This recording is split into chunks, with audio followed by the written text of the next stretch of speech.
دیتا ہے۔ اے ایمان والو، انہیں اپنا دوست نہ بناؤ، اس لیے کہ یہودی اور عیسائی آپس میں ایک دوسرے کے دوست ہیں، اتنا بھی کافی تھا۔ لیکن اللہ تبارک و تعالی نے معیار ہی بدل دیا اور اتنا بڑا حکم ارشاد فرمایا۔ اس آیہ مقدسہ نے ہر چیز کو اپنے دامن میں سمیٹ کے رکھ دیا۔ یہودی اور عیسائی کو اپنا دوست نہ بناؤ، اس لیے کہ وہ آپس میں ایک دوسرے کے دوست ہیں۔ تو بات اتنی بھی کافی تھی، لیکن فرمایا اللہ تعالیٰ نے وَمَن يَتَوَلَّهُم مِّنكُمْ، جو تم میں سے انہیں اپنا دوست بنائے گا۔ تمہیں منع کر دیا ہے، ہم نے روک دیا ہے کہ دوست بنانا، اور اگر وَمَن يَتَوَلَّهُم مِّنكُمْ، جو تم میں سے، وَمَن يَتَوَلَّهُم مِّنكُمْ، جو بھی تم میں سے انہیں اپنا دوست بنائے گا فَإِنَّهُ مِنْهُمْ، تو وہ انہی میں سے ہے۔ تمہیں بتا دیا ہے کہ دوست یہودی اور عیسائی کو کبھی دوست بنانا، اور اگر بناؤ گے تو پھر تم، اور پھر جو قرآن مجید نے بات اس آیہ مقدسہ کو جو ختم فرمایا تو فرمایا ان اللہ لا یہدی القوم الظالمین، بے شک اللہ ظالموں کی قوم کو ہدایت نہیں دیتا۔ ظلم کرنے والوں کے نصیب میں ہدایت نہیں ہوتی، وہ ظلم کرتے رہتے ہیں اور انہیں سمجھایا جائے تو مانتے بھی نہیں، اس لیے کہ ہدایت ان کا نصیب نہیں ہوتی۔ میرے بھائی، دنیا میں بد نصیب ہے وہ شخص جو غلطی کرتا ہے اور پھر مانتا بھی نہیں، اور دنیا میں کم ظرف ہیں وہ لوگ، کم ظرف جو اپنے ظالم ہونے کے باوجود ظلم پر وضاحتیں پیش کرتے ہیں، اپنی غلطیوں کا اعتراف کرنے کی بجائے ان پر دلیلیں دیتے ہیں، چھوٹے ظرف کے لوگ۔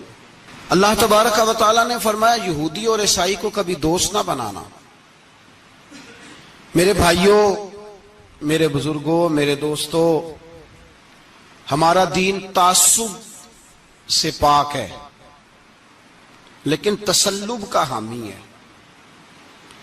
تعصب کا مطلب یہ ہوتا ہے کہ کہنا مار دو دوسرے کو، برداشت ہی نہ کرو، اور تسلب کا مطلب یہ ہوتا ہے کہ اپنے دین میں پختہ ہو جاؤ، اپنے دین میں پکے ہو جاؤ۔ اب ہم نا ہر روز نماز کی نیت باندھتے ہیں، اللہ اکبر، سورۃ فاتحہ پڑھتے ہیں، اہدنا الصراط المستقیم صراط الذین انعمت علیہم، اتنی بھی بات بڑی تھی، کافی تھی۔ اے اللہ ہمیں صراط مستقیم پہ چلا اور ان لوگوں کے رستوں پہ چلانا جن پر تو نے انعام کیا، بڑی بات تھی، مثبت بات ہو گئی، منفی بات کی ضرورت نہ تھی۔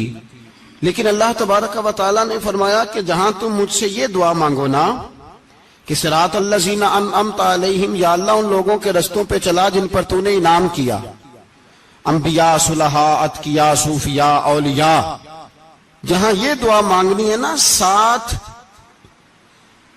ایک اور بات بھی تم نے کرنی ہے، وہ کیا ہے؟ غیر المغضوب علیہم ولا الضالین، اے اللہ ان سے ہمیں بچا جن پر تیرا غضب ہوا، ان کے رستے پہ نہ چلانا جن پہ تیرا غضب ہوا اور جو گمراہ ہو گئے۔ اب دو باتیں سمجھ میں آئیں کہ مومن کو اپنے عقیدے سے پیار کرنا ہے اور کافر کے عقیدے سے اظہار بیزاری کرنا ہے، ان کے نظریے سے، ان کے عقیدے سے نفرت کرنی ہے۔ کافر کے عقیدے اور نظریے سے، اس کا کیا مطلب ہے؟ تسلب کا مطلب ہوتا ہے اپنے دین میں پکا ہونا۔ دو تین جملوں میں بات سمجھاتا ہوں، اگر آپ کی سمجھ میں آئی تو بڑا بہتر ہوگا۔ دو تین جملوں میں، تسلب پکا ہونا، اس کا کیا مطلب ہے؟ اس کا مطلب یہ ہے کہ اپنی آنکھوں پر جو تم نے اینک لگانی ہے وہ دین کی اینک لگانی ہے، جو چیز بھی دیکھنی ہے وہ دین کی آنکھ سے دیکھنی ہے، جو کچھ بھی تم نے چاہنا ہے، بڑی بات کر رہا ہوں اگر آپ سمجھے تو، جو بھی تم نے دیکھنا ہے دین کی اینک سے دیکھنا ہے، جو تم نے چاہنا ہے وہ دین کے دل کے ساتھ چاہنا ہے، اور جو تم نے سوچنا ہے وہ دین کے دماغ کے ساتھ سوچنا ہے. اس کا ترجمہ اقبال نے کیا, کہنے لگے قوم مذہب سے ہے, مذہب جو نہیں. قوم کس سے ہے؟ قوم مذہب سے ہے, مذہب جو نہیں. اور فاضل بریلوی کہتے ہیں دہن میں زبان تمہارے لیے اور بدن میں ہے جان تمہارے لیے. ہم آئے یہاں تمہارے لیے تو اٹھیں بھی وہاں تمہارے لیے. اپنی ہر چیز, ہر نقطہ نظر میں پہلے دین, اس کے بعد کوئی اور. کافر کے عقیدے سے ہمارے زمانے میں نا فلسفی, منطقی, ادیب, شاعر, ملنگ, تلنگ, یہ بڑی جماعتیں. کھچڑی ہے, کھچڑی. اب وہ کھچڑی ایک نیا درس دیتی ہے. وہ کھچڑی یہ کہتی ہے کہ یہ سارے اللہ کو پکارتے ہیں, سارے اسی کے نام ہیں. یہ سارے, ہمارے ایک سابق وزیر اعظم نے بھی کہا تھا, ایک نوجوان کی عادت دی ہے گھسی پٹی جماعت نے, وہ بھی یہی کہتے ہیں. ہولی پہ بھی چلے جاؤ, دیوالی پہ بھی چلے جاؤ, ہندوؤں کے مندر میں بھی چلے جاؤ. وہ کہتے ہیں سارے اسی کے نام ہیں, جو بت کو پکار رہا ہے وہ بھی اسی کو ہی پکار رہا ہے, معاذ اللہ. جو رام رام کہہ رہا ہے وہ بھی بات اصل وہی ہے. وہ بیوقوف ہو, اگر بت کو پکارنے والا بھی کسی نہ کسی رنگ میں اللہ کو ہی پکار رہا تھا, معاذ اللہ, تو پھر نبی پاک صلی اللہ علیہ وسلم کو کیا ضرورت تھی بتوں کا مقابلہ کرنے کی؟ تم نے تو سارا دین ہی مشکوک کر دیا. ہر شے مشکوک ہو گئی. جو بتوں کو پکار رہا ہے وہ بھی اسی کو پکار رہا ہے, جو رام کہہ رہا ہے وہ بھی اسی کو کہہ رہا ہے, جو پتھر پوج رہا ہے وہ بھی. کیا تماشا لگایا ہوا ہے. اللہ تبارک و تعالیٰ تو اتنا غیور ہے, وہ کہتا ہے ان اللہ لا یغفر ان یشرک بہ ویغفر ما دون ذلک لمن یشاء. میں ہر چیز بخش دوں گا, میرے ساتھ کسی کو شریک نہ بنانا, میں اس کی معافی نہیں دوں گا. اللہ کے پیارے پیغمبر حضرت عزیر, جناب عیسیٰ علیہ السلام کو جب لوگوں نے معاذ اللہ خدا کا بیٹا کہا تو رب تبارک و تعالیٰ نے قرآن پاک کی آیتیں نازل فرمائی. فرمایا یہ جھوٹ بولتے, یہ ظلم کرتے ہیں اپنی جانوں پر. او بھائی, یہ کھچڑی جو پکا رہے ہیں نا ملنگ لوگ, ادیب لوگ, سارے اسی کے نام ہیں. اس کا ایک ہی نام ہے, لا الہ الا اللہ, لا الہ الا اللہ, لا الہ الا اللہ. اس کے سوا کوئی بھی معبود ہو ہی نہیں سکتا, سوال ہی نہیں. او خدا کے بندے, یہ فلسفہ. اور پھر ہم سیانے بڑے, ہمارے دلوں میں رحمت بڑی ہے, نرمی بڑی ہے. کافر کے حق میں, مشرک کے حق میں, سارے جی اسی کو پکارتے ہیں. تو زیادہ مہربانی کرنے والا ہے یا نبی پاک زیادہ رحمت للعالمین ہے؟ حضور نے تو فرمایا بت کے پجاری سے جہاد ہوگا تلوار کے ساتھ, پنڈت اور جوگی کاٹے جائیں گے تلوار کے ساتھ. جو اللہ تبارک و تعالیٰ کی توحید میں کسی کو شریک کرے گا, مسلمان اس کے خلاف اٹھیں گے. تو کہہ رہا سارے یہ ایک ہیں. تسلب نہیں, دین کی پختگی نہیں. ہمارے ہاں لوگ مسئلہ پوچھتے ہیں, پاکستان میں جو عیسائی رہتے ہیں نا وہ غریب ہیں, پاکستان میں جو عیسائی رہتے ہیں نا وہ, اور جو امریکہ میں رہتے ہیں. پاکستان کے اندر جو لوگ ہیں نا وہ مسئلہ پوچھتے ہیں, کہتے ہیں جی عیسائیوں کے ساتھ کھانا پینا جائز ہے. میں نے کہا امریکہ میں جب رہتے ہو تب کیوں نہیں پوچھتے؟ یہاں تم مسئلہ پوچھتے ہو, پوچھتے ہیں نا لوگ عیسائیوں کے ساتھ کھانا پینا جائز ہے کہ ناجائز, اور وہاں جب تمہیں ضرورت ہوتی ہے پاسپورٹ کی تو عیسائی بی بی سے نکاح کر لیتے ہو. اور پوچھو نا اپنے ملک کے سیاستدانوں سے, پوچھو ان سے کہ تمہارے بچے جو جا کے وہاں روٹیاں کھاتے ہیں تو کون سے ہوٹل ہیں جہاں بالکل جائز تمہارے لیے علیحدہ سے پکتا ہے؟ وہ جو تم نے وہاں رشتہ داریاں کی ہوئی ہیں, تمہارے بچے وہاں رہ رہے ہیں, تو وہاں مسئلے نہیں یاد. اگر ایک غریب نالی صاف کرنے والا عیسائی آئے تو اس کے بارے میں فتویٰ ہے کہ اس کے ساتھ روٹی نہیں کھانی, اور ٹرمپ آ جائے تو پھر کوئی مولوی مسئلہ نہیں پوچھتا کہ اس کے ساتھ کھانا جائز ہے کہ ناجائز ہے. ہمارا وہ جو کفر کے معاملے میں اظہار بیزاری تھا, نفرت کافر کے عقیدے سے, ہم کبھی نہیں کہتے کہ عیسائیوں کے مندروں کو آگ لگا دو. کبھی جلوس لے کے گئے ہیں کہ مندر گرانا ہے؟ بولے, ان کا گرجا کبھی گرایا ہے؟ ہندو کا مندر مرزئی کی عبادت گاہ اقلیت قرار دے دیا، ٹھیک ہے، جہاں عیسائی علیحدہ سے اپنا کام کر رہے ہیں تم بھی کرو، لیکن ہم ان کے عقیدے کے کبھی بھی حامی نہیں ہو سکتے۔ اگر کہیں کہ عیسائی بھی صحیح کہہ رہا ہے، حضرت مریم کو اللہ کی بیوی کہہ رہا ہے، جناب عیسیٰ کو اللہ کا بیٹا کہہ رہا ہے، اور تو کوئی سارے اسی کے نام ہیں، تو یہ بات تیری درست، اس لیے کہ ہم تو روز کہتے ہیں قل هو اللہ احد اللہ الصمد لم یلد ولم یولد، نہ کسی کا باپ ہے نہ کسی کا بیٹا ہے، ولم یکن لہ کفوا احد، اس کا تو کوئی ہمساری نہیں، اس جیسا دوسرا کوئی ہے ہی نہیں۔ تو بھائی جس عقیدے کا تو اعلان کر رہا ہے، جو آدمی تیرے عقیدے کے خلاف چل رہا ہے، اس کو تو نے صحیح کیسے کہہ دیا؟ یہ کیسے ہو؟ تو میرے بھائی اسلام یہ کہتا ہے کہ اساس، بنیاد، نظریہ، تو اپنے نظریے پہ ناز کرے گا، دوسرے کے نظریے سے اظہار بیزاری کرے گا۔ اور بھائی جاگو اور بس کر دو، جاگ جاؤ۔ اساس، بنیاد، نظریہ اصل ہے، اور اصل پر سمجھوتا ہو سکتا؟ ہو ہی نہیں سکتا۔ بخاری شریف میں ایک حدیث ہے، بات مضبوط کرنے کے لیے عرض کرتا ہوں۔ حضرت یحییٰ ایک تابعی بزرگ ہے، وہ کہتے ہیں حضرت عبداللہ ابن عمر رضی اللہ تعالیٰ عنہ میرے پاس آئے تو میں نے ان سے کہا حضور ہمارے محلے میں ایک جماعت رہتی ہے مسلمانوں کی، وہ نمازیں بھی پڑھتے ہیں، روزے بھی رکھتے ہیں، زکوٰۃ بھی دیتے ہیں، حج بھی کرتے ہیں، بس تقدیر کو نہیں مانتے، صرف ایک چیز کے انکاری ہیں، تقدیر کے۔ تو کیا حکم ہے؟ تو آپ فرمانے لگے ان سے کہہ دو کہ ہمارا تمہارا کوئی تعلق نہیں، ان سے کہہ دو ہمارا تمہارا کوئی رشتہ نہیں، ہمارا تمہارا کوئی کسی قسم کا رابطہ۔ اور فرمایا ان کو بتا دینا کہ رسول پاک کے صحابی نے فتویٰ دیا ہے جتنی مرضی نمازیں پڑھو، جتنے مرضی روزے رکھو، اور احد پہاڑ کے برابر اگر تمہارا دل کرے تو صدقے کرو، پر تمہارا کوئی عمل اللہ کی بارگاہ میں قبول نہیں جب تک تمہارا عقیدہ صحیح نہیں، جب تک تمہارا نظریہ ٹھیک نہیں، اتنی دیر تک کوئی عمل اللہ کی بارگاہ میں تمہارا قابل قبول نہیں۔ اساس پر، بنیاد پر کوئی سمجھوتا ہو سکتا؟ بنیادوں پر سمجھوتے نہیں ہوتے بھائی۔ اور ایک ہوتا ہے گناہگار، ایک ہوتا ہے غدار۔ گناہگار اور غدار میں بڑا فرق ہوتا ہے۔ ایک آدمی شراب پیتا ہے، کسی نے اس کو منع کیا تو اس نے کہا یار میری غلطی ہے، آئندہ نہیں پیوں گا، وہ گناہگار ہے۔ ایک نے کہا نہیں پینی چاہیے، وہ کافر ہے۔ ایک نماز نہیں پڑھتا، اس کو کہا پڑھ، بہانے لگاتا ہے، کپڑے نہیں صحیح، رمضان سے شروع کروں گا، کوشش ہے بس، وہ گناہگار ہے۔ ایک کہتا ہے نماز پڑھنی نہیں چاہیے، وہ کافر ہے۔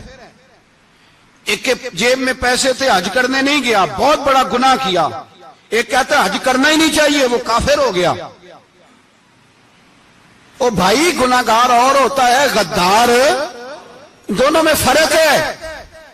اب تو غداریاں ہو رہی ہیں، سرے عام حملے ہو رہے ہیں، حکومتوں پر پریشر ہے۔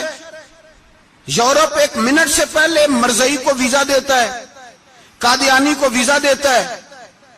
یہ سپر کافر ہے قادیانی اور مرزئی، اور بڑی ذمہ داری سے کہہ رہا ہوں، یہ کل بھی کافر تھے، آج بھی، کل بھی کافر تھے اور آج بھی، اور قیامت تک۔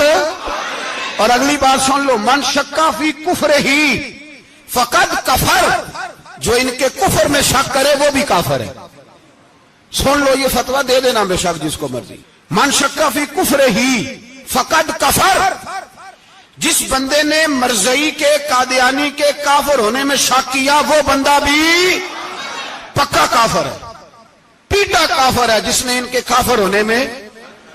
تو جڑے آکر سانو پتہ ہی نہیں لگا اسی کی کر بیٹھے، ان کے لیے کوئی قانون نہیں۔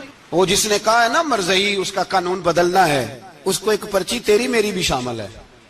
ایسے ہی نہ کہنا کہ وہ بڑے بے ایمان نکلے، کافر نکلے، تو نے بھی ٹھپا لگایا ہے، تو ساتھ ہے، تو شامل ہے۔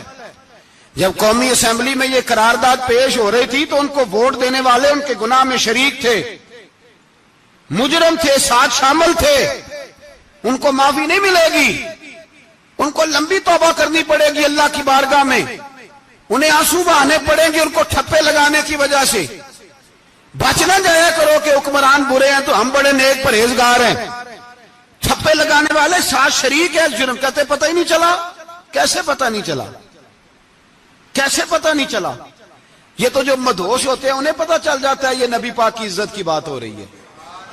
بندہ مدہوش ہو نا، مدہوش بے ہوش ہو مسلمان، رسول اللہ کی بات ہو تو اس کی بھی آنکھیں کھل جایا کرتی ہیں. اور تم جاگتے پڑھے لکھے اسمبلیوں میں بیٹھے مالدار، تم پتہ ہی نہیں چلا قانون بدل گیا، خبر ہی نہیں ہوئی. یہ دھوکہ کسی اور کو دینا. ہم تمہارے ان دھوکوں میں آنے والے کہ کسی اور کو سنانا کہانیاں. ہمیں نہیں سمجھ آتی تمہاری کہانیاں. کہتے غلطی ہو گئی، بھول گئے. اور وزیر اعلیٰ صاحب کہتے ہیں اس کو نکال دینا چاہیے. کس نے نکالنا ہے نا تماشا. کہتے اس کو نکال دینا چاہیے جس نے اس قانون میں. تو کس نے نکالنا ہے؟ حکومت تو آپ کی ہے، تو کون نکالے گا؟ شرم کرو، مر جاؤ ڈوب کے. یہ تمہارا طریقہ ہے؟ جرم کرتے اور جرم کر کے کہتے ہو نہیں نہیں نکال دینا. کون نکالے گا؟ نکالو پتہ چلے تمہارا. امیر ملت پیر جماعت علی شاہ صاحب محدث علی پوری رحمت اللہ علیہ، پیر صاحب فرماتے ہیں جب پاکستان بن رہا تھا تو ہم نبی پاک صلی اللہ علیہ وسلم کی عظمتیں بیان کیا کرتے تھے. ہم کہتے تھے لوگوں پاکستان بنے گا تو اس میں نبی پاک کا نظام آئے گا، غریب امیر کا فرق مٹ جائے گا، اس میں کوئی برادری نہیں ہوگی، ایک برادری ہوگی جس کا نام مسلمان ہوگا. اس میں چھوٹا بڑا امیر غریب ایک ہی صف میں کھڑے ہو گئے، محمود و ایاز، نہ کوئی بندہ رہا نہ کوئی بندہ نواز. یہ پاکستان ہوگا. اور کہتے ہیں ہندو پنڈت تقریریں کرتے تھے وہاں نبی پاک کا نظام نافذ ہوگا، معاذ اللہ ہاتھ کٹیں گے، گردنیں کٹیں گی، بڑا وہ معاذ اللہ مخالفت کرتے تھے. وہ کیا پتا تھا کہ بعد میں یہاں بھی سارے وہی تماشے ہوں گے جو وہ کہہ رہے ہیں. تو پیر صاحب کہتے ہیں کہ جگہ ہندوؤں کا جلسہ تھا، ہندوؤں کا پنڈت تقریر کر رہا تھا، وہاں سارے ہندو بیٹھے تھے. تو اس پنڈت نے نا تقریر کرتے کرتے نبی پاک کی شان میں کوئی بے ادبی کر دی معاذ اللہ. چونکہ سارے ہندو تھے، کوئی مسلمان نہیں تھا. ایک ملنگ بیٹھا تھا دور، اس نے دوری ڈنڈا پکڑا ہوا تھا اور کوئی اپنی موج کا کام کر رہا تھا. آپ کو پتا ہے ان کے پاس جو ڈنڈا ہوتا ہے بڑا رنگین ہوتا ہے، کوئی اسپیشل بنایا ہوتا ہے انہوں نے. تو بیٹھا تھا ملنگ. میں نے کہا بے ہوش بھی ہو نا، جو بے ہوش ہو مسلمان، رسول اللہ کا نام آئے تو اس کی بھی آنکھیں کھول جایا کرتی ہے. تیری بند کی باندھی رہ گئی ہے، کیسے ہو گیا؟ ہاتھ میں ڈنڈا تھا اور وہ اپنے کام لگا ہوا تھا. جب اس کے کانوں میں سپیکر کی آواز آئی نا کہ نبی پاک کے بارے میں بات کی ہے، تو ڈنڈا اٹھایا، پیچھے سے اسٹیج پہ چڑھ گیا. اور ہندوؤں نے سمجھا ملنگ آدمی ہے، اس نے کیا کرنا ہے. آیا پنڈت کے پاس اور وہ کہتا ہے میں نے 3 ڈنڈے اتنی زور سے مارے کہ چوتھے کی ضرورت ہی نہ پڑی. اتنی زور سے 3 ڈنڈے سر پہ مارے کہ چوتھے کی ضرورت ہے اس کی پھر آواز ہی نکلی. مر گیا وہ. مجھے پکڑا جیل میں پھینک دیا. امیر ملت پیر جماعت علی شاہ صاحب کہتے ہیں میں امرتسر کی جیل میں ملنے گیا اور میں نے اس کے سامنے کھڑے ہو کے کہا، میں نے کہا بیلیا، نہ تو نماز پڑھے، نہ تو روزہ رکھے، نہ تو مسجد آئے، نہ تو کوئی اور کام کرے، اور اتنا بڑا تو نے کام کیا، گستاخ مار دیا. تو پیر صاحب کہتے ہیں وہ ملنگ اپنے پیروں پہ اٹھ کے کھڑا ہو گیا اور اس کی آنکھوں میں آنسو تھے اور میری طرف دیکھ کے کہنے لگا پیر جی میں نے لمیاں گلاں تے نہیں آندیاں، میں ان پڑھا چوکھا تے نے مینوں پتا گناہگار ہاں، بڑا گناہگار ہاں، بڑا گناہگار ہاں، بڑا گناہگار، بڑا گناہگار ہاں، پر قسم اللہ دی عزت دی میں گناہگار ہاں پر اپنے نبی دا غدار نہیں، گناہگار ہاں پر رسول اللہ دا غدار. کوئی بات نہیں، اگر کوتاہیاں کرتا ہوں تو اب یہ تو نہیں نہ ہو سکتا کہ اونچی اور سچی سرکار کی کو میرے سامنے بے ادبی کر کے چلا جائے. یہ تینوں پتہ ہی نہیں لگا، تو کہتا خبر ہی نہیں ہوئی، کب ہو گیا پتہ ہی نہیں تھا. وضاحتیں دیتا پھرتا ہے. اور کچھ مولوی ملا جو دھبا ہے دین کے نام پہ وہ وضاحتیں دیتے پھرتے ہیں، کہتے ہیں مناظرے کر لو، شرم کرو. دین کے نام پر ووٹ مانگ کے اسمبلیوں میں جاتے ہو اور وہاں جا کے ان بھائی مانوں کی گودوں میں بیٹھ جاتے ہو، تمہیں حیا نہیں آتی. اور نبی پاک کی بات آئے تو پھر بھی تمہاری غیرت جوش نہیں مارتی، پھر بھی دلیلیں دیتے پھرتے ہو. میرے رسول پاک علیہ الصلوۃ والسلام کے غلاموں یاد رکھو، دین میں تسلط پیدا کرو، مضبوطی. کل لوگ مسئلے پوچھا کرتے تھے کہ صحابی کا اہل بیت کا بے ادب ہے تو اس کے جنازے پہ جائیں کہ نہ جائیں. اب نہیں لوگ پوچھتے، اب ہمارے دلوں میں فتوے زیادہ آ گئے ہیں، مرضی کرتے پھرتے ہیں. ہمارا بچہ کسی بد مذہب کی مسجد میں جاتا ہے ہم کہتے ہیں نہیں نہیں ویسے ہی جاتا ہے. تجھ سے پوچھا جائے گا. اس دن پتا چلے گا. جس دن تم مرے گا تو تیرے لیے دعا بھی نہیں کرے گا, تیری قبر پہ بھی نہیں جائے گا. تجھے پتا چلے گا اس دن کہ ویسے ہی جاتا ہے کہ ایسے جاتا ہے. کوئی پابندی نہیں, کوئی تسلط بھی نہیں, عقیدے میں ایمان میں کوئی پختگی نہیں. ہمیں خیال ہی نہیں کہ کدھر جا رہی ہیں اولادیں, سوچتے ہی نہیں ہم. خیال ہونا چاہیے, سمجھ ہونی چاہیے. میرے رسول پاک علیہ الصلوۃ والسلام کے صحابہ میں تسلط تھا, تسلط. سگی اماں بھی اگر بے ایمان ہوتی تھی تو صحابہ قریب نہیں آنے دیتے تھے. حضرت اسماء بنت ابی بکر صدیق, ان کی ماں مشرکہ تھی. جناب صدیق اکبر کی ایک زوجہ حضرت ابو بکر نے طلاق دے دی. کچھ عرصے کے بعد وہ اپنی بیٹی کو ملنے آئی, ماں بیٹی سے ملنے آئی تو حضرت اسماء بنت ابو بکر کو پیغام بھیجا, کہا بیٹے میں تجھے ملنا چاہتی ہوں. تو کہا اماں ذرا ٹھہر جا, پہلے میں اپنے نبی سے پوچھ لوں. پہلے اپنے, ماں بعد میں ہے, نبی پہلے ہیں.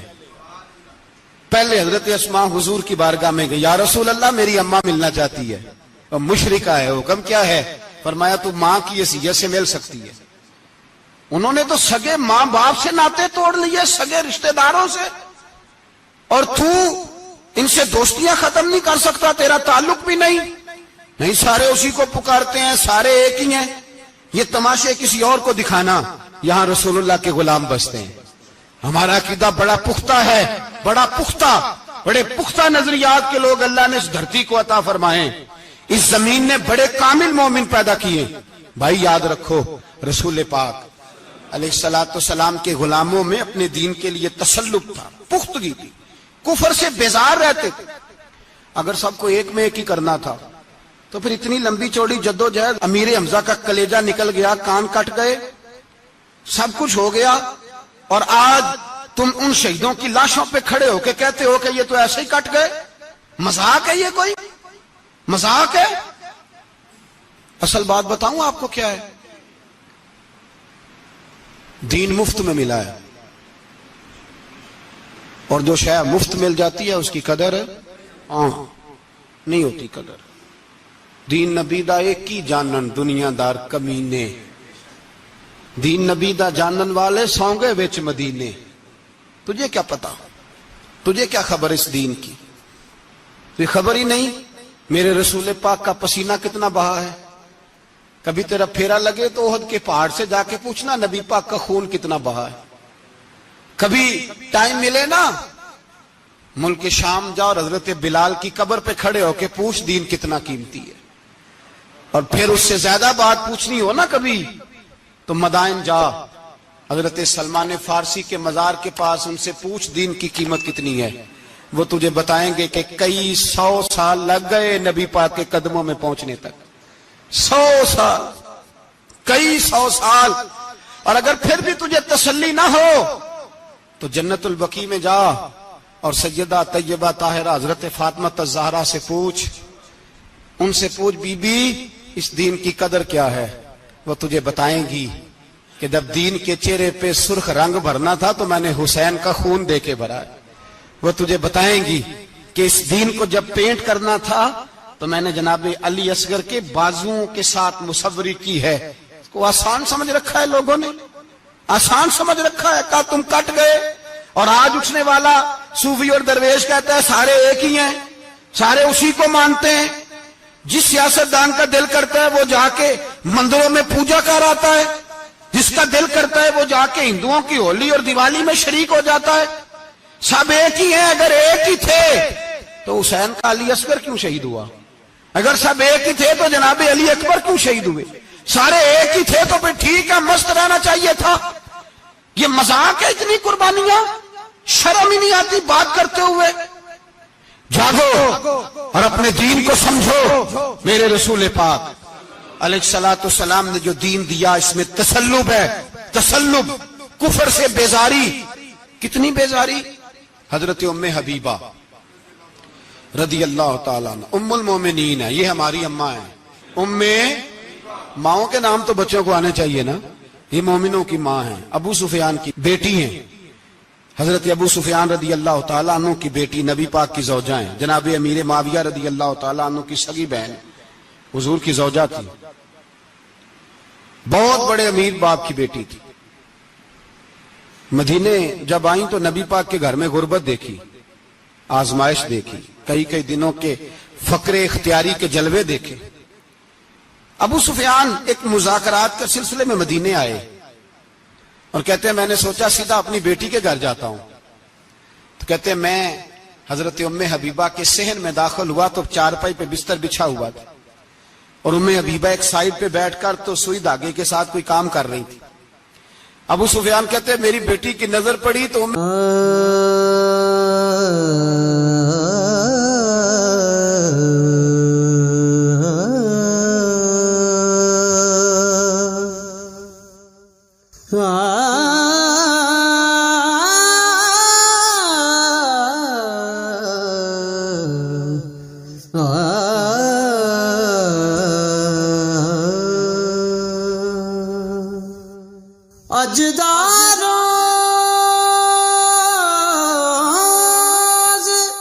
حبیبہ جلدی سے اٹھی، اٹھ کے بستر جو چارپائی پہ بچھا ہوا تھا وہ بستر اٹھایا، لپیٹا، اندر لے گئی۔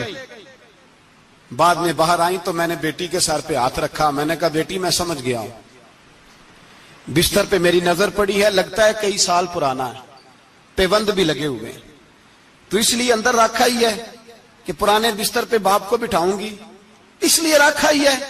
تو بیٹی امیر گھر سے آئے تو غریب گھر میں اس کی شکایتیں ختم نہیں ہوتی، پر دین کے ساتھ تسلط ام المومنین کا، پختگی اور کفر سے بیزاری، کہنے لگی ابا جی ابھی آپ کافر ہیں نا، تو آپ کی سوچ ابھی بدلی نہیں، میں اس لیے نہیں بستر اندر رکھ کے آئی کہ آپ کے قابل نہیں تھا، میں تو اس لیے رکھا ہوں کہ وہ میرے نبی کا پاک بستر ہے اور آپ ناپاک ہیں، وہ پاک بستر ہے۔ انما المشرکون نجس، مشرک ناپاک ہوتا ہے، باپ ہونا علیحدہ بات ہے، لیکن میرے دل میں باپ کی قدر بعد میں ہے میرے دل میں، اور رسول اللہ کے بستر کی قدر پہلے ہے، رسول اللہ کی نہیں، رسول اللہ کے بستر کی قدر ہے کہ باپ بیٹھ نہ جائے۔ اتنی نفرت مشرک سے، اتنا اظہار، وہ باپ بھی ہو تو اتنی نفرت، لوگوں نے پیچے ڈالے ہوئے ہیں پیار کے، محبت کی پینگیں چڑھا رہے ہیں، اور سارے یہ کہیں گے سب صحیح ہے،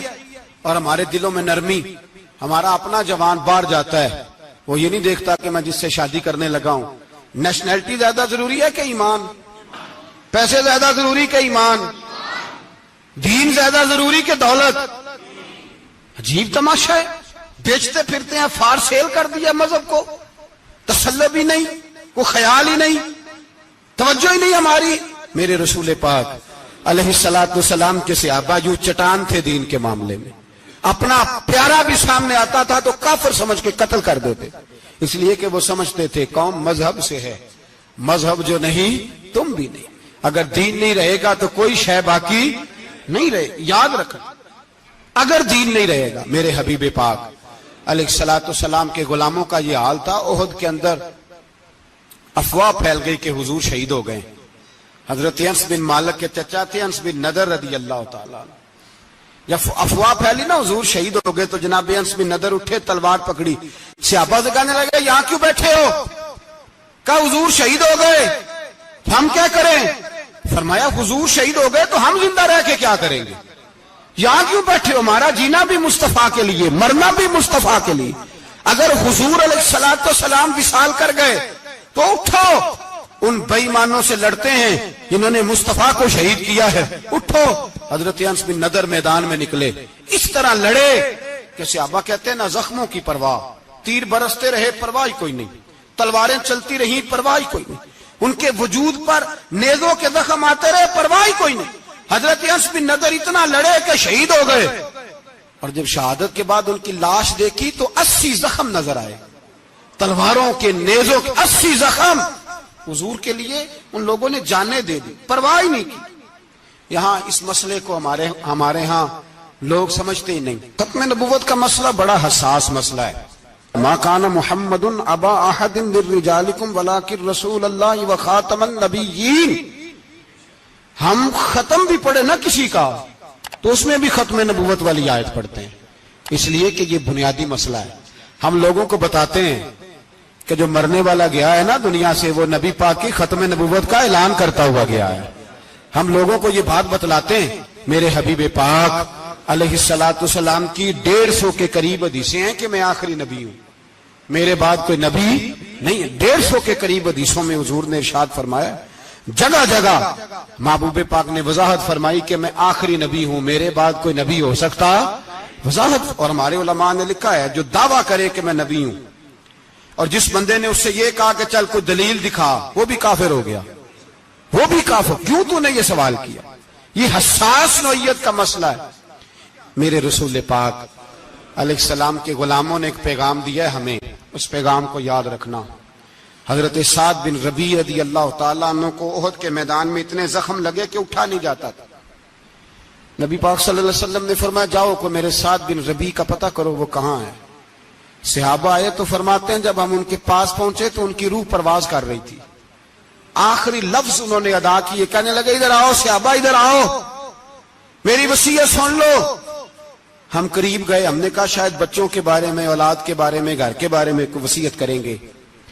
تو حضرت سعد بن ربیع نے وصیت فرمائی، کہنے لگے جا کے نبی پاک کے غلاموں کو میرا پیغام دے دینا، جا کے امت مسلمہ کو میرا پیغام دے دینا کہ مسلمانوں اگر تم میں سے ایک بھی زندہ ہوا اور نبی پاک کی ناموس پر کوئی حرف آیا تو پھر اللہ کی بارگاہ میں تمہارا کوئی عذر قبول نہیں کیا جائے گا۔ یہ میدان احد میں سر سے لے کر پاؤں تک زخم لگے ہوئے ایک صحابی کا پیغام ہے امت مسلمہ کے نام۔ حضرت سعد بن ربیع رضی اللہ تعالیٰ عنہ فرمانے لگے میں مرتے وقت مسلمانوں کو پیغام دے کے جا رہا ہوں کہ اگر حضور کی عزت پر، ناموس پر، نبی پاک صلی اللہ علیہ وسلم کی ذات پر ذرا سا بھی حرف آیا اور مسلمان زندہ ہوئے اور پھر اگر وہ سمجھیں کہ ہمیں اللہ کی بارگاہ سے معافی مل جائے گی تو یاد رکھنا رب ہر بات معاف کرے گا، اس بات میں تمہیں اللہ معافی، اس میں تمہیں یہ پیغام دیا سعد بن ربیع نے اور امت کو سمجھایا کہ ہر بات میں کمپرومائز کر لینا، رسول اللہ کی ذات کے بارے میں کمپرومائز نہ کرنا۔ جب سے مرزائیوں کو ان سپر کافروں کو اقلیت قرار دیا گیا ہے، اس کے بعد کسی مرزائی کی عبادت گاہ جلائی ہے مسلمانوں نے؟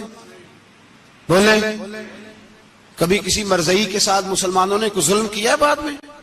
ٹھیک ہے اپنی عبادت کر رہے ہیں جس طرح بھی کر رہے ہیں، باقی اقلیتیں بھی رہیں۔ کبھی دوبارہ علماء نے یہ تحریک چلائی ہے کہ انہیں پاکستان سے نکالو، یہ کیوں بستے ہیں یہاں؟ اقلیت ہے تو رہنے دو۔ جی جو بے ایمان ہے، کافر ہے، اسے گھسیٹ کے دین میں کیوں لاتے ہو جب وہ آنا نہیں چاہ رہا؟ انہوں نے اس کانے بے ایمان کو نبی مانا ہوا ہے، وہ اس کو پیغمبر مانتے ہیں، کبھی ذلی نبی مانتے ہیں، کبھی بروزی نبی مانتے ہیں، پوری دنیا میں نیٹ ورک بنایا ہوا ہے، ہر جگہ ڈنڈورا پیٹتے پھرتے ہیں۔ وہ کہتے ہیں خاتم النبیین کا معنی یہ ہے کہ نبی پاک تو مہرے لگانے آئے ہیں، بڑے نبی آ سکتے ہیں۔ ان کا عقیدہ یہ ہے کہ مرزا مستقل نبی نہیں تھا، وہ حضور کا سایہ بن کے آیا تھا۔ وہ معاذ اللہ جس نبی کا اللہ پاک نے ظاہری حیات میں سایہ نہیں بنایا، یہ کانا سایہ بنے گا نبی پاک کا؟ اس بے ایمان کو وہ اپنا پیشوا مانتے ہیں۔ چلو چھوڑو، جو کافر کو اپنا پیشوا مانے وہ بندہ صحیح ہوتا ہے؟ چلو نبی نام بھی مانے، پیشوا مانے، وہ صحیح ہوتا ہے؟ اتنے پکے بے ایمانوں اور کافروں کو تم لوگوں نے گنجائش دینے کے لیے صرف مغربی یہ جو بنانا چاہتے ہیں نا، یہ اپنے اوپر سے لیبل اتارنا چاہتے ہیں کہ نہیں جی نہیں ہم تو سب کو لے کے، وہ تو کئی دفعہ کہہ چکے ہیں جی سارے اسی کو پکارتے ہیں۔ نہ سارے اسی کو نہیں پکارتے، اس کو اگر صحیح پکارتے ہیں تو مسلمان پکارتے ہیں، باقی اس کو صحیح پکارتے کہ جھوٹ بولتے ہیں، ملاوٹ کرتے ہیں، شرک کرتے ہیں، کفر کرتے ہیں، اور اللہ کی بارگاہ میں کفر و شرک کی کوئی معافی۔ یہ دنیا کو بتانا چاہتے ہیں نہیں جی نہیں ہم بڑے نرم ہیں، ہم بڑے ایسے ہیں، ہم کوئی نرم نہیں، کوئی نرم نہیں، ہم نرم ہیں رحماء بینہم۔ لیکن اگر عقیدوں کو چھیڑو گے، رسول اللہ کی عزت اور ناموس اور ختم نبوت کو چھیڑو گے تو اقبال کہتے ہیں ہم بڑے نرم ہیں، اتنے نرم ہیں جیسے ریشم ہوتا ہے، وہ ہلکا ہے یاراں تو بریشم کی طرح نرم، اور رزم حق و باطل ہو تو فولاد ہے مومن۔ پھر ہم نرم نہیں، پھر ہمارے اندر بڑی سختی ہے، بڑی سختی۔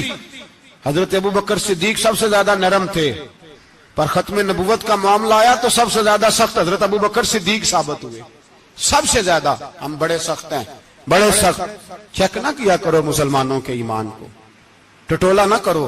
میری آپ سے بھی اپیل ہے کہ ایسے ہی کو بندہ اگر آپ کے گھر آ جائے نا اور آ کے کہے میں فلاں صاحب ہوں تو روب میں نہ آیا کرو. اس سے پہلے پوچھا کرو یوں تو سید بھی ہو, مرزا بھی ہو, افغان بھی ہو, تم سبھی کچھ ہو, بتاؤ کہ مسلمان بھی ہو. بس کر دیں, اب بس کر دیں. ان لوگوں کے ہاتھ مضبوط کر دیں جو ہاتھ بڑھاتے ہیں تو نبی پاک کی ختم نبوت پہ ہی ڈال لیتے. ان کے ہاتھ مضبوط کرنے بند کرو, بند کرو ان ظالموں کے ہاتھ مضبوط کرنے. حضور آخری نبی ہیں. بولیے نبی پاک, سارے بولیے حضور. حضور کے بعد جو کسی اور کو نبی مانے وہ کل بھی کافر تھا, آج بھی, قیامت تک وہ. جو اس کے کفر میں شک کرے وہ بھی, جو مرزائی قادیانی کے کفر میں شک کرے وہ بھی کافر ہے. مر جائے تو مسلمانوں کے اس قبرستان میں اس کا دفن ہونا جائز ہے. مسلمان کا اس کے لیے تعزیت کرنا جائز ہے. مسلمان کا اس کے دل, اس کے حق میں نرمی پیدا کرنا جائز ہے نہیں. مسلمان کا اس شخص کے بارے میں کسی قسم کی گنجائش دینا جائز ہے. کل بھی کافر تھے, آج بھی کافر ہیں, قیامت تک کافر رہیں گے. مسلمان وہ رہے گا جو کہے گا کہ نبی کی ہر شان کو ہم مانتے ہیں. حضور خاتم النبیین ہے, زبان سے اقرار کرتے ہیں اور دل سے اس پر ایمان لاتے ہیں, وہ بندہ مسلمان رہے گا. ہم حکومتوں کو سمجھاتے ہیں اپنی قبریں خراب نہ کرو, اپنی آخرت تباہ نہ کرو. نہ بات تھوڑا سا وقت ہے, تمہارے باپ دادا مر گئے, ان کا نام بھی کوئی نہیں لیتا, تم بھی دنیا سے جاؤ گے. خدا را ہم تمہیں سمجھاتے ہیں, ہم درد مندانہ اپیل کرتے ہیں, اپنی آخرت بچاؤ. یہ اسمبلیاں چند روزہ, یہ حکومتیں چند روزہ. ادھر جا کے دیکھ لو شدرے میں وقت کا بادشاہ لیٹا ہے لیکن کوئی نہیں جاتا. بادشاہ تھا, اٹھتا تھا تو دنیا اٹھتی تھی, بیٹھتا تھا تو دنیا بیٹھ جاتی تھی. آج ہمارے بہت سارے نوجوانوں کو پتہ نہیں کہ اس کسی بادشاہ کی قبر بھی ہے. بہت بڑا مقبرہ بنا, بڑی سیرگاہ بنی ہے, پر کوئی جاتا نہیں. چند قدم راوی کراس کر کے دیکھ لو, داتا علی اجمیری لیٹے ہوئے. ایک دن کے لیے بھی چھوٹی سی اسمبلی کے ممبر بھی نہیں بنے. میراں نہ امیراں دے, دیوے بلدے نہیں صدا فقیراں دے. نہ وہ والی حکومت کرو جس کے بعد تمہاری فاتحہ بھی کوئی نہ پڑے. اور جا کے دیکھ لے, داتا صاحب کی قبر کے چاروں جانب پھٹیاں لگی ہوئی ہیں. سارا دن ساری رات اللہ کا قرآن پڑھا جاتا ہے, دن رات وہاں درود پڑھے جاتے ہیں, ان کو اصالہ ثواب کیا جاتا ہے. یہ والی زندگی جی, واپس آ جا, نہ اپنی آخرت خراب کر, بچ جا.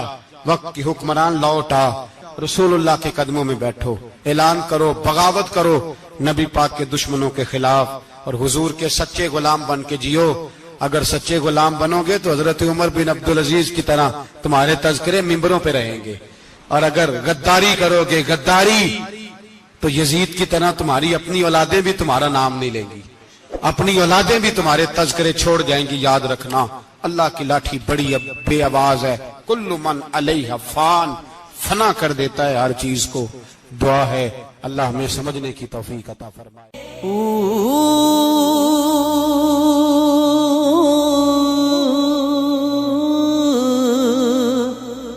اللہ اللہ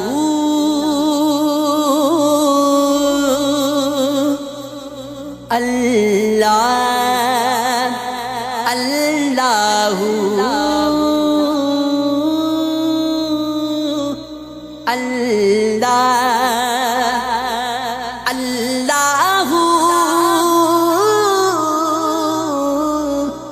اللہ اللہ